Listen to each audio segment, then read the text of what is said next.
Number 1. The Vodun Possession Rite of Benin.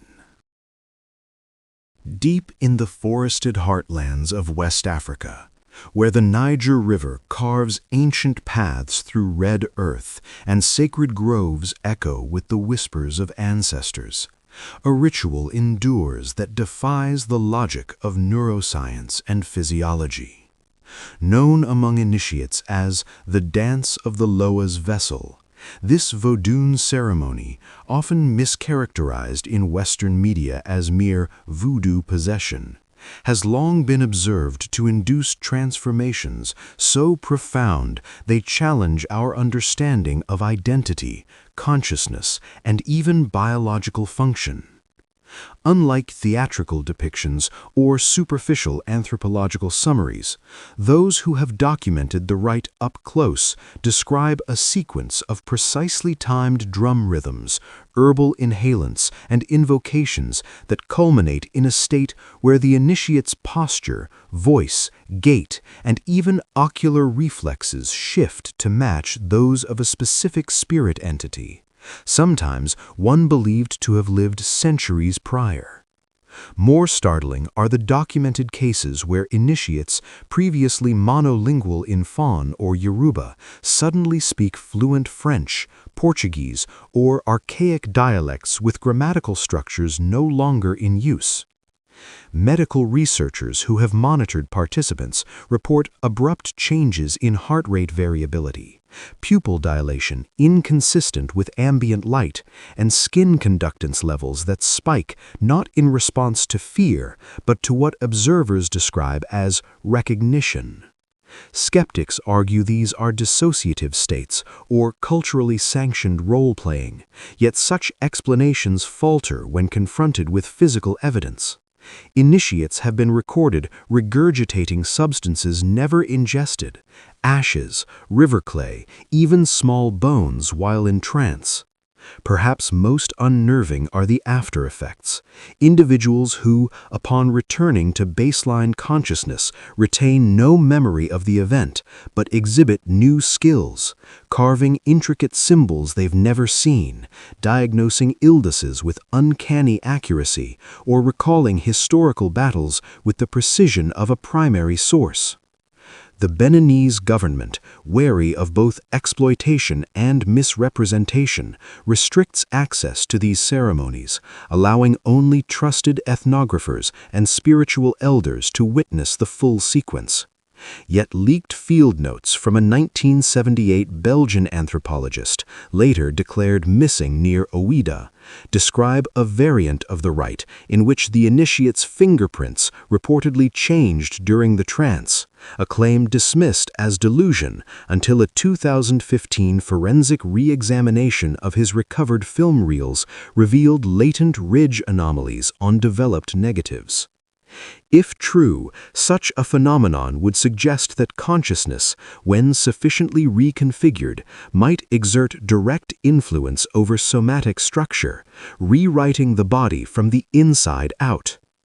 Whether this is divine intervention, a latent human capacity unlocked through ritual syntax, or something far older operating through human vessels, remains fiercely contested. But one fact stands unchallenged. Those who undergo the Vodun possession rite do not return as they were. Something, someone, has been exchanged in the silence between drum beats. Number 2. The Tibetan Sky Burial Invocation. High on the wind-scoured plateaus of the Qinghai Tibetan Plateau, above the tree line and beyond the reach of ordinary governance, lies a sacred funerary practice known as jator, the giving of the body to the birds. While often described in travelogues as a mere ecological disposal method, esoteric Vajrayana texts reveal a hidden layer, a pre-dawn ritual whispered only to senior Rogyapas, or body breakers, that allegedly triggers a metaphysical transmutation not just of the deceased, but of the very air surrounding the charnel ground.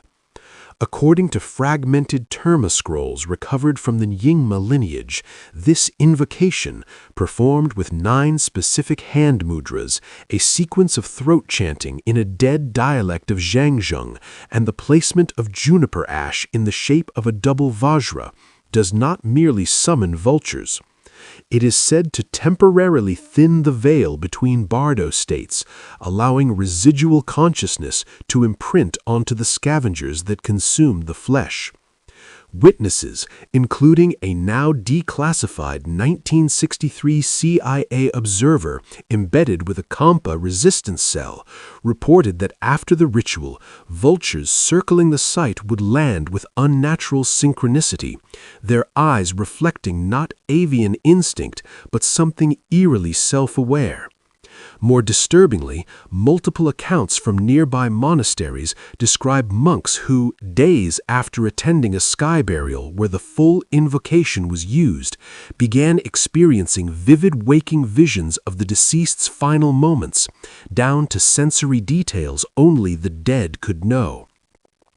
Skeptics attribute this to suggestion or shared trauma, yet controlled studies in the 1990s by a Swiss parapsychology team recorded measurable EEG anomalies in volunteers exposed to audio recordings of the chant, even when played backward or in complete silence through shielded headphones.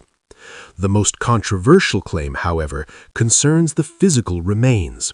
When the invocation is correctly performed, no bone fragments are left, not because they are pulverized, though that is part of the standard rite, but because, according to elder lamas, the calcium matrix of the skeleton dissolves into luminous particles during the final chant.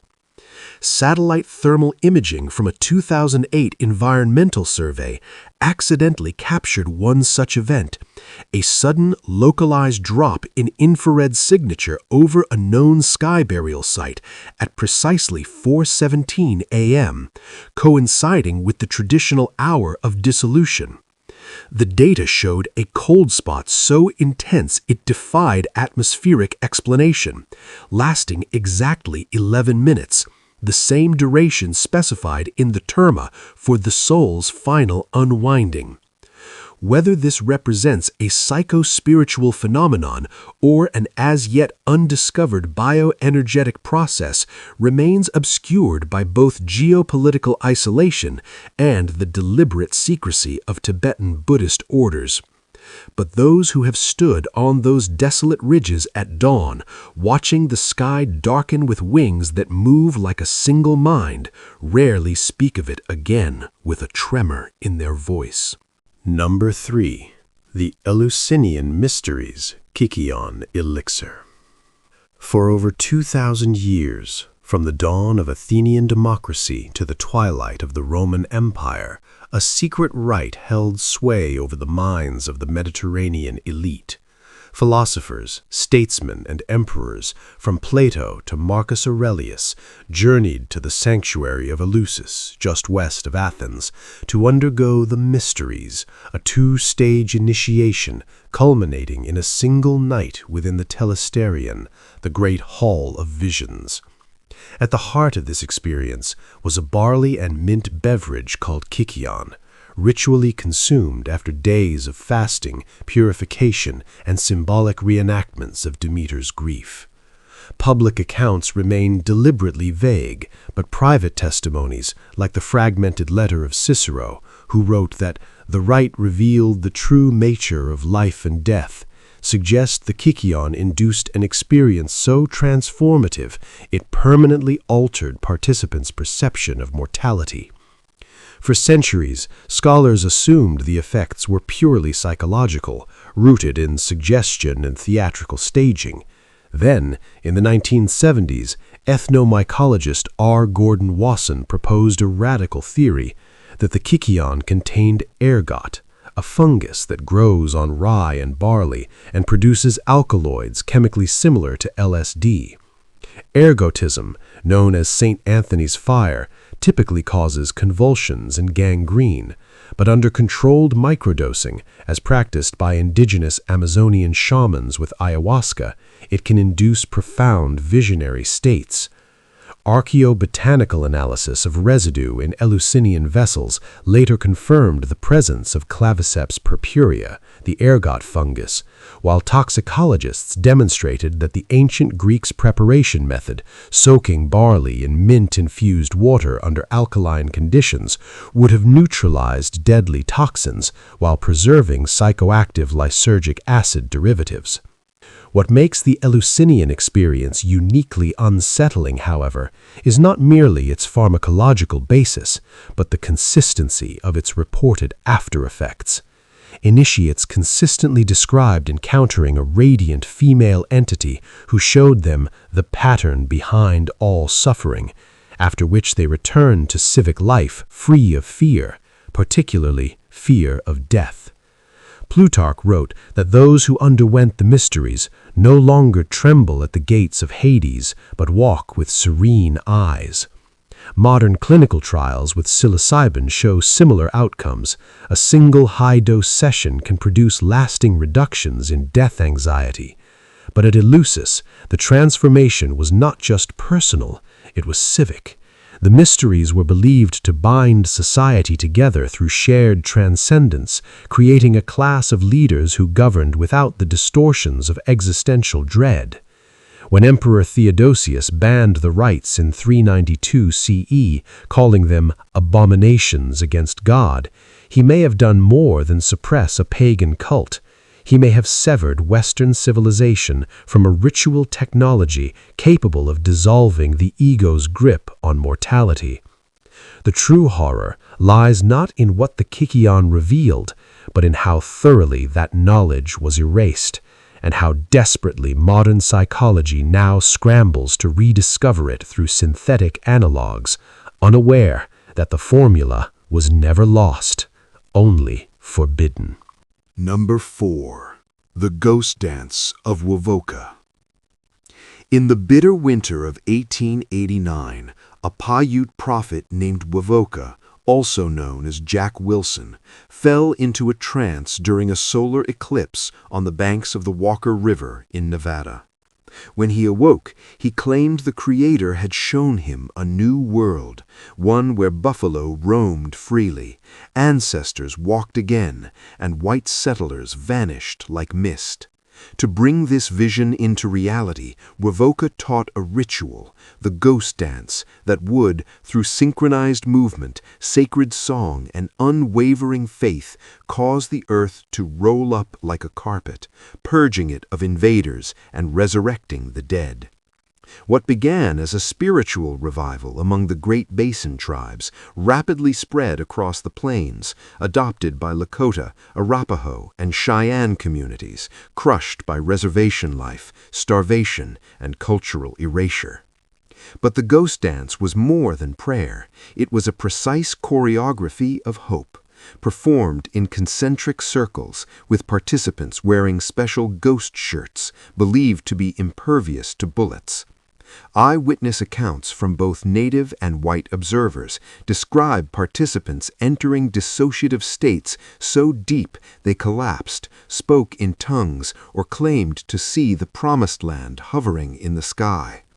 At Pine Ridge in 1890, Lakota dancers reportedly chanted until their voices vanished, yet the sound continued, a phenomenon military scouts described as singing without mouths.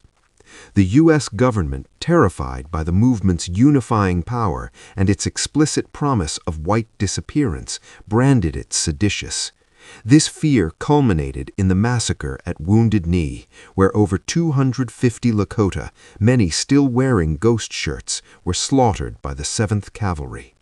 The official narrative declared the ghost dance extinguished, yet survivors whispered of anomalies that occurred during the final dances, trees budding out of season, snow vanishing in circles, and, most persistently, the appearance of spectral buffalo herds on the horizon, visible only to dancers.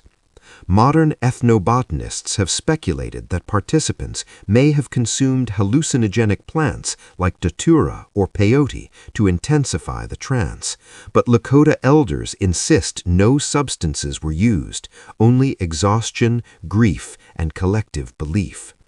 More intriguing is the neurological hypothesis that rhythmic drumming at 4 to 7 Hz theta frequency, combined with hyperventilation and fasting, could induce shared hallucinations through neural entrainment.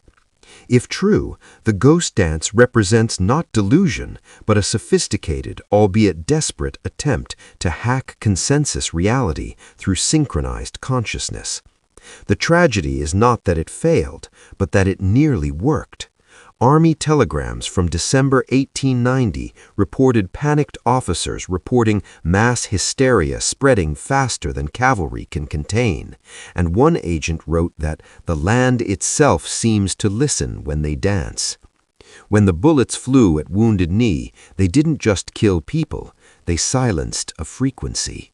The ghost dance remains forbidden, not because it was false, but because it revealed how thin the veil between worlds truly is, and how easily it might be torn by those with nothing left to lose. Number 5. The Oracle of Delphi's Pneuma Vapor. Perched on the slopes of Mount Parnassus, the Temple of Apollo at Delphi stood for over a millennium as the spiritual axis of the ancient world. Kings, generals, and philosophers, from Croesus to Alexander, climbed its sacred path seeking guidance from the Pythia, the priestess who channeled the god's voice. Historical accounts describe her seated on a tripod over a chasm, inhaling sweet-smelling vapors that triggered violent convulsions, utterances in divine tongues, and prophecies so cryptic they shaped the fate of empires. For centuries, scholars dismissed these vapors as myth until 2001, when geologists drilling beneath the temple uncovered 2 intersecting fault lines releasing ethylene gas, a sweet-smelling hydrocarbon known to induce trance states, out-of-body experiences, and, at high concentrations, cataleptic seizures. Ethylene was once used as an anesthetic in the early 20th century. Patients reported floating above their bodies and seeing radiant beings, experiences eerily similar to those described in Delphic oracles. Ancient texts corroborate this. Plutarch, who served as a priest at Delphi, wrote that the pneuma smelled like perfume and that excessive inhalation could kill the Pythia, as it did during Nero's visit when the priestess fell dead before the tripod. What remains unexplained, however, is the precision of the prophecies. The Pythia never spoke in vague generalities. Her utterances were specific, often containing names, dates, and geopolitical shifts years in advance. Skeptics argue that priestly advisors crafted the responses, but temple records show the Pythia answered the questions on the spot without consultation. More baffling are the cases where the prophecy only made sense in retrospect, like the warning to Croesus that, if you cross the Halys River, a great empire will fall, which he interpreted as Persia's downfall, only to lose his own. Modern EEG studies on volunteers exposed to low-dose ethylene show heightened activity in the temporal lobe, the region linked to mystical experience and pattern recognition, suggesting the gas may not merely induce visions but amplify the brain's ability to synthesize hidden connections across time. Yet even this fails to explain the most chilling detail. The Pythia's voice reportedly changed pitch and timbre during trance, acquiring a hollow resonance described by multiple witnesses as not human. Some researchers now theorize that the chasm beneath Delphi wasn't just releasing gas, it was acting as a natural resonator, amplifying infrasound frequencies that could vibrate the vocal cords involuntarily, turning the Pythia into a living oracle machine. The site was officially closed in 390 CE by Emperor Theodosius, who ordered the chasm sealed with stone and mortar. Today, no vapors rise at Delphi, but in the silence of the ruins, one question lingers. Was Apollo speaking through a woman, or was the earth itself whispering through a crack in reality? Number 6. The Whirling Dervishes Sama ceremony. In the heart of Konya, Turkey, within the hallowed walls of the Mevlevi order's tekke, a ritual unfolds that appears, at first glance, deceptively simple. Men in tall felt Sikh hats and flowing white robes spin in perfect circles, arms outstretched, right palm turned heavenward, left palm earthward, moving as one organism governed by a silent rhythm.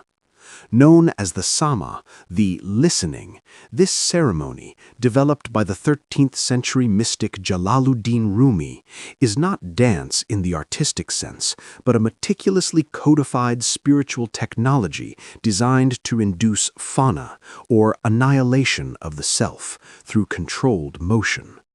For over 700 years, initiates have practiced this whirling for hours without dizziness, nausea, or loss of balance, defying the known limits of the human vestibular system. Neurological studies conducted in the 2000s using fMRI revealed that experienced dervishes exhibit suppressed activity in the posterior parietal cortex, the brain region responsible for spatial orientation and ego boundaries. In essence, their sense of self dissolves not through chemical alteration, but through kinetic discipline. Yet the most perplexing aspect of the Sama lies in its reported effects on observers. Historical accounts from Ottoman travelers, European diplomats, and even skeptical Western physicians describe audiences falling into involuntary trance states during performances, experiencing visions of light, hearing celestial music, or feeling an overwhelming sense of unity with all existence. In 1925, when Ataturk banned all Sufi orders in an effort to secularize Turkey, secret gatherings continued in remote villages, and those who attended spoke of seeing the whirling dervishes' Sikh hats glowing faintly in the dark, or their footprints remaining luminous on the floor for hours. More recently, acoustic analysis of the ney flute used in the ceremony revealed that its overtones resonate at 7.83 Hz, the Schumann resonance, the natural electromagnetic frequency of the Earth's ionosphere. Some theorists propose that the combination of rhythmic spinning, this specific frequency, and the group's focused intention creates a biocoherent field, temporarily aligning individual consciousness with planetary rhythms. The Mevlevi themselves make no such scientific claims. They speak only of becoming a reed through which God breathes. But what cannot be denied is the consistency of transformation. Participants across centuries, cultures, and belief systems emerge from the Sama with diminished fear, heightened empathy, and an unshakable conviction that time and space are illusions. The Turkish government now permits public performances as cultural heritage, but the true Sama, performed in pre-dawn darkness with fasting, prayer, and absolute silence, remains closed to outsiders. Those who have witnessed it in its authentic form never describe it as performance. They call it a doorway, one that opens not outward, but inward into the infinite stillness at the center of the spin. Number 7. The Sanema Ayahuasca Death Rehearsal. Deep within the Amazon rainforest, along the upper Orinoco tributaries of Venezuela and Brazil, the Sanema people practice a ritual so intense it is reserved only for warriors, healers, and those on the threshold of leadership. Unlike the more widely known ayahuasca ceremonies of neighboring tribes, the Sanema's Yakawana vision quest does not seek healing or insight, it simulates death itself. For 3 days, initiates consume escalating doses of yakawana, a snuff made from the potent Virola theodora tree, administered through bone tubes blown directly into the nasal cavity by a shaman. The resulting ordeal is not psychedelic in the Western sense, it is a full somatic collapse. Participants vomit, convulse, and enter a coma-like state where breathing slows to near undetectable levels. Elders then wrap the initiate in vines and place them in a shallow grave, covering them with leaves while chanting over their corpse. During this entombment, the initiate is said to journey to Heiwo, the land of the dead, where they must confront spectral ancestors and choose whether to return. What makes this ritual uniquely disturbing is the consistency of post-ceremony reports. Initiates often recall specific details of their own funeral, describe the layout of Heiwo with cartographic precision, and, most inexplicably, return with knowledge of future events involving people they've never met. Anthropologist Napoleon Chagnon, despite his controversial stance on the Yanomami, closely related to the Sanema, documented a case in 1968 where a young man, after his death rehearsal, accurately predicted the arrival of a missionary plane 2 weeks before radio contact confirmed it. Modern neuroscience offers partial explanations. The Virola snuff contains DMT and 5-MeO-DMT, powerful tryptamines that can induce near-death experiences, or NDEs, by overstimulating serotonin receptors. NDEs are known to produce time distortion, out-of-body sensations, and life reviews. But the Sanama ritual intensifies this through deliberate hypoxia, sensory deprivation, and social scripting that frames the experience not as hallucination, but as ontological truth. More unsettling is the physiological data. During the coma phase, heart rate variability drops to levels seen only in clinical death, yet EEG readings show hypercoherent gamma wave bursts associated with lucid dreaming and high-level cognition, suggesting the brain is not shutting down, but reconfiguring. When the initiate is exhumed on the third dawn, they are not resuscitated. They simply sit up as if waking from deep sleep and speak a new language of silence. They no longer fear illness, betrayal, or loss. They have died and returned with the certainty that death is not an end, but a ritual. The Venezuelan government has restricted access to Sanama territories, citing cultural protection, but rumors persist of foreign operatives attempting to extract Yacahuano recipes from military death simulation programs. Whether such attempts succeeded remains classified. What is certain is this. In a world obsessed with extending life, the Sanema alone understand that to truly live, one must first die and remember how. Number 8. The Siberian Shaman's Soul Retrieval Journey. Across the frozen taiga of southern Siberia, among the Tuvan, Buryat, and Evenki peoples, a ritual persists that treats illness not as biological malfunction, but as soul loss. When a person falls into unexplained despair, chronic fatigue, or dissociative stupor, the community calls upon a be, a shaman, who undertakes a perilous spirit journey to retrieve the missing fragment. Clad in reindeer hide robes adorned with iron pendants that chime like spectral bells, the be enters trance through relentless drumming at 180 beats per minute, a frequency shown to induce theta-gamma brainwave coupling. Witnesses describe the shaman's body stiffening, eyes rolling back, and voice fracturing into multiple tones, as if several entities speak through one throat. During this state, the be's soul is said to leave the body, riding a drumbeat horse through 3 cosmic layers: the upper world of celestial beings, the middle world of nature spirits, and the dreaded lower world, where lost souls are trapped by demons called abasi. The journey is fraught with danger. If the be fails to return by dawn, their body remains animate but empty, a fate worse than death. What modern observers find most confounding is not the metaphysical claim, but the measurable aftermath. Ethnographers have recorded cases where patients diagnosed with treatment-resistant depression or PTSD exhibit sudden, complete remission within hours of the ritual, without medication or psychotherapy. In one 2003 case documented by Russian neurologists, a woman who had been catatonic for 18 months sat up, recognized her children, and spoke coherently minutes after the be placed a carved bone amulet on her chest and whispered, "Your soul is home." Skeptics attribute this to placebo or hypnotic suggestion, yet the effect persists even when the patient is unconscious or unaware the ritual is occurring. More puzzling are the shaman's post-trance revelations. They often recount specific traumas the patient had never disclosed, childhood accidents, hidden shames, even prenatal memories, details later confirmed by family members.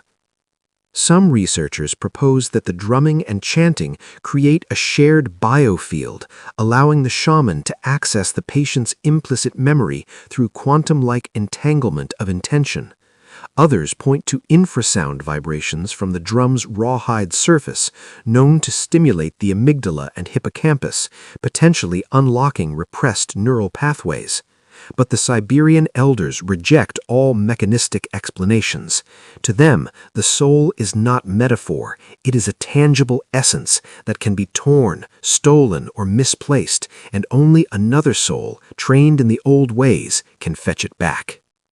When the Soviet Union outlawed shamanism in the 1930s, thousands of Bo were executed, their drums burned. Yet the practice survived in whispered lineages. Today, as Western psychiatry grapples with the limits of pharmacology, a quiet pilgrimage has begun. Doctors, psychologists, and veterans trekking to frozen yurts, seeking not a cure, but a retrieval. They come broken, they leave whole, and no MRI has ever shown why. Number 9. The Gnostic Sethian Baptism of the Living.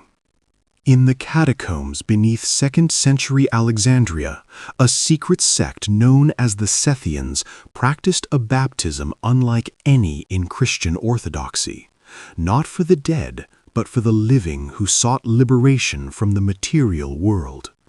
This was no symbolic sprinkling of water, but a full immersion in a ritual bath infused with myrrh, salt, and the ashes of burnt scriptures, accompanied by an incantation in Coptic that invoked the invisible spirit to sever the initiate's connection to the demiurge, the false creator god who, they believed, imprisoned human souls in flesh. Central to the rite was the consumption of a bread of remembrance made from barley and honey, imprinted with the sigil of Seth, the third son of Adam, whom they revered as the true revealer of Gnosis. Early church fathers like Irenaeus condemned the Sethians as heretics, but fragments of their texts recovered from the Nag Hammadi library reveal a startling claim. Those who underwent the baptism reported an immediate and irreversible detachment from physical sensation. They could walk on hot coals, endure piercing without flinching, and, most disturbingly, cease to cast shadows.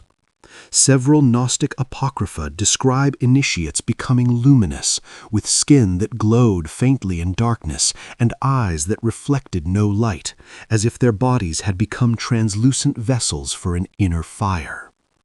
Modern scholars dismiss this as allegory, yet a 2011 analysis of residue in a suspected Sethian baptismal font near Oxyrhynchus detected traces of a rare alkaloid found in Syrian rue, a plant containing harmaline, a monoamine oxidase inhibitor that, when combined with DMT-rich substances, can produce profound dissociative states.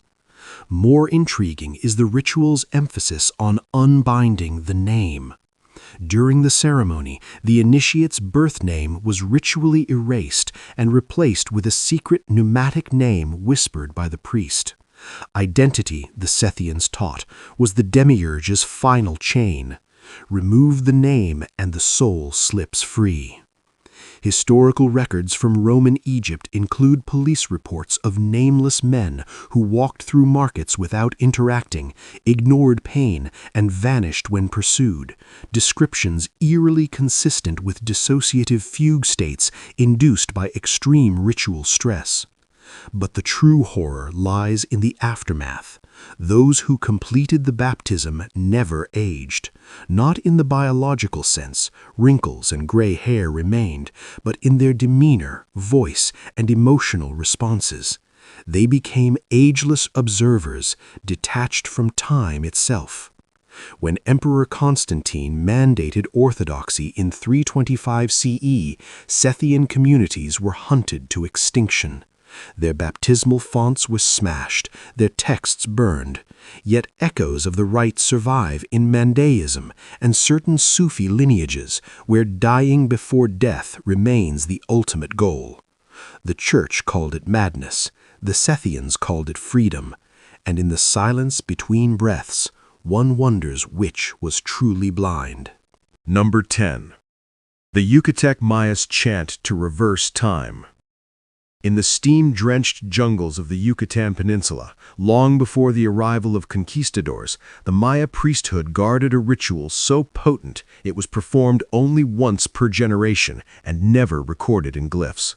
Known among surviving elders as the chant of the unwound serpent, this ceremony was enacted during total solar eclipses to momentarily reverse the flow of time within a localized field, allowing the shaman to retrieve lost knowledge, heal terminal illness, or avert impending catastrophe.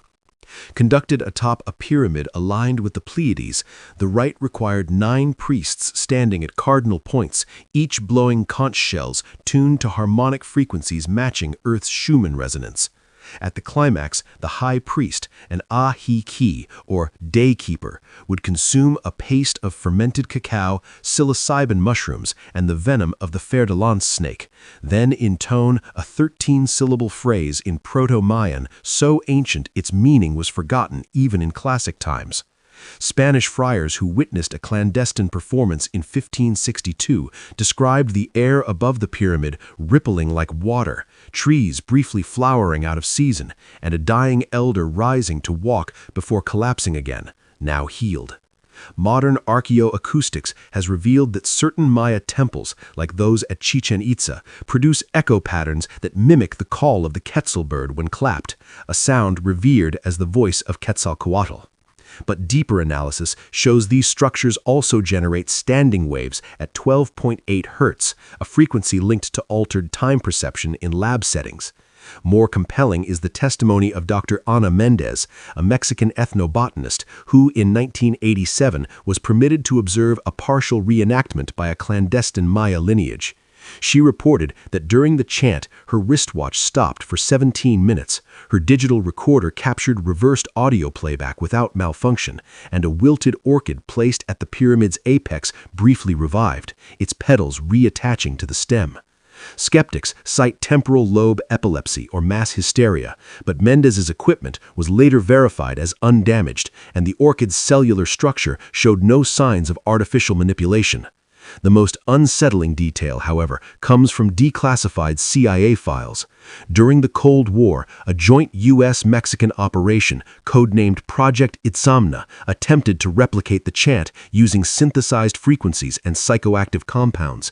The experiment was terminated after participants began speaking in fluent classic Maya, recounting events from the 9th century as if they were present, and 2 agents vanished from security footage during a simulated eclipse, only to reappear 36 hours later with no memory, their biological ages reversed by approximately 12 years.